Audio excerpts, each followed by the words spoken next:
Hey everybody, and welcome back to another book review. So I just finished reading The Berlin Letters by Katherine Reay. I've read several of her books before, and technically she did one earlier in 2025, and she came to a nearby library, and I got to actually meet her and listen to her talk. And then my book club also did a Zoom call with her over her English masterpiece book. This book, The Berlin Letters, actually takes place, it was written before the English masterpiece. So a little bit out of order in writing, but that's just the order that I read them in. So The Berlin Letters, first off, Katherine Reay, like I said, I've read several of her things, and I really do like her historic fiction writing a lot better than I like some of her other stuff. Her other stuff's fine. It's just, like I just don't always feel super attached to some of the kind of more modern-y love story stuff. But the historic fiction that she writes, I do really like, and she talks about the fact that she got into historic fiction writing because she writes it a little differently. A lot of times when you read historic fiction books, you do have a lot more opportunities where people are writing either as the character is experiencing all this stuff or writing, kind of as the omniscient narrator. And she writes a lot of things more so through letters and through a forward and a back. And it is the same in this story. So the Berlin Letters is about a young lady named Louisa. Well, she's not really young, but she's in her 30s, and she works for the CIA under an undisclosed kind of operation, and she has her job is basically to break codes. She's really good at it, and she talks about how the reason she's so good at it is because of her grandfather. Her grandfather used to set her all these little codes, and that's how she would find her birthday presents or figure out what's going on for Christmas, things like that. And she never really understood why her grandfather did it. She just thought it was like a thing that she and her grandfather did. And she's also a German-born American citizen.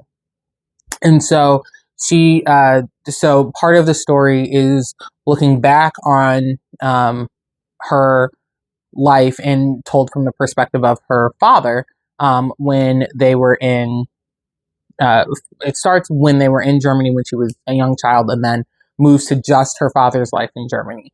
And basically what happens is in most people know that after World War II ends, the Allied powers divide up Germany, specifically the city of Berlin. So you had an East Berlin and a West Berlin.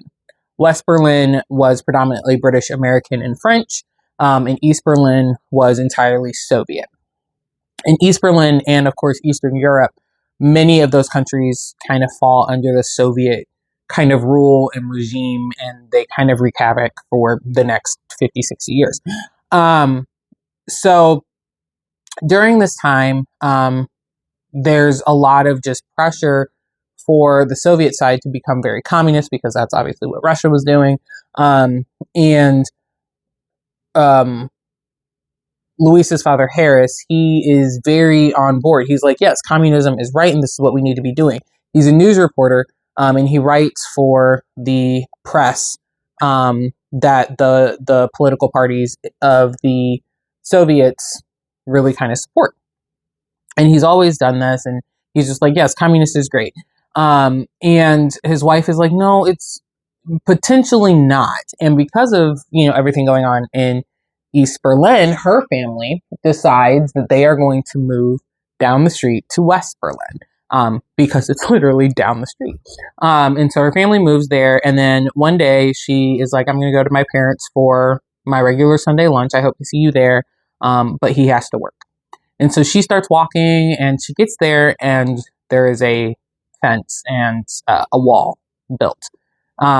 and the wall has already kind of been started, but the gate is now officially in place, and this is in 1961. And she's like, I can't get to my parents, and her family is literally standing on the other side. And so she does the only thing that she thinks is smart, is she plans to try and climb over. But she has her young daughter Louisa with her, and so she throws Louisa over the fence, and Louisa gets caught in the barbed wire, and grandfather catches her eventually, and then takes off running so nobody sees that she's, a bleeding child. And then her mother decides that she's going to try and climb the wall. Unfortunately, she is stopped by a Soviet soldier and therefore gets stuck in East Berlin. So Louisa's parents, Harris and Maria, are stuck in East Berlin. Her grandparents and her aunt are in West Berlin. And eventually they decide that they are going to move to the United States, which is where Louisa spends the majority of her life. So the whole story is Louisa discovering more about the life that her parents, specifically her father, has been living in East Berlin. And he had been writing letters to her grandfather. And she had been told that her parents were dead due to, repercussions of everything in Berlin. And that's why her grandparents moved to the States and all that stuff. And she comes to find out that that's not true, that her grandfather and her father have actually been writing in code for years. And so she, of course, being code breaker, breaks the code of the letters and reads all the letters, and then eventually turns them into the CIA. But the last letter that her father sends states that he's fairly certain that he's going to be arrested. And she's like, oh my gosh, I've got to get him out, because this was only like 2 months ago that, this letter arrived. And so she decides very last minute to clear out her bank account and her grandmother's bank account and take all the cash money and fly to Germany and try and rescue her father, which she successfully does. And then, they all live happily ever after. She becomes, a more in the game spy, as it were. Her dad actually had been paid by the CIA for years because, unbeknownst to her grandfather and her father, Louisa's grandfather had been sharing information with a news reporter, and that news reporter had to get it cleared by the CIA. So the CIA had created a bank account for her father. So her father literally had been working for the CIA the whole time. So yeah, it's a lot. And I know that was a very long description. I don't usually give very long descriptions, but I love historic fiction, as we know. And it was a very well written one. And I think I said this in my English masterpiece review, that I wasn't a fan of the English masterpiece. I've been a fan of all the other Catherine Reay's, London House, Shadow of Moscow. And the English masterpiece was just subpar in compared to those two. And so Berlin Letter, honestly, I would argue the Berlin Letters is the best out of her historic fiction that she's written. It was a good story. It had a good blend of mixing factual information with, the characters and what the characters are experiencing. Some things are a little bit of a stretch, like when Louisa, she rescues her father from being transferred to a larger political prison, and the train station they are at is not actually close to the first gate that was open when the Berlin Wall falls. And so logically, it doesn't make sense that they would have been at that first gate, but, stretch it for the imagination of history. And so there's just a lot of those types of things in the story that just make it kind of feel good. And then, even though some pieces of it were predictable, I was kind of hoping something crazy would happen. Like, she's going to get there and her dad's going to be dead. I was waiting for it, but her dad was alive and she was able to rescue him. But the switch up of understanding that her father's best friend was the one that had snitched on him, and then father's best friend decides to infiltrate Louisa, getting in to rescue her father, stops this whole thing. And it was very interesting to kind of hear those kind of stories where people are snitching on the people that they, should be trusting or whatever, and then even, you know, affecting their family if their family comes searching for them much, much later. So yeah, overall, really good book. I give it a 5 out of 5 because of the story. There's a couple things in there that I was like, a little too predictable, but the vast majority of it, I just really enjoyed reading something because I feel like I do read a lot about World War II because that is one of my favorite time periods. I know that's weird, but it is. But to read a story of the after, because you never really hear about the after all of this happened, after Berlin was split, after the wall was put up. What do they feel, you know, after the wall comes down? And so it was just very interesting to hear that. And my dad actually lived in Berlin when he was a kid, and like on the Air Force base there in the 60s. And, you know, I asked him about it, and he just doesn't have a ton of memories because he was so young. And I do wish and very sad that my family, his siblings and my grandparents are no longer around, and I didn't ask them kind of what that experience was like to be there at that time. And furthermore, to be a Black family in Germany at that time. Even though, you know, it's well after all of the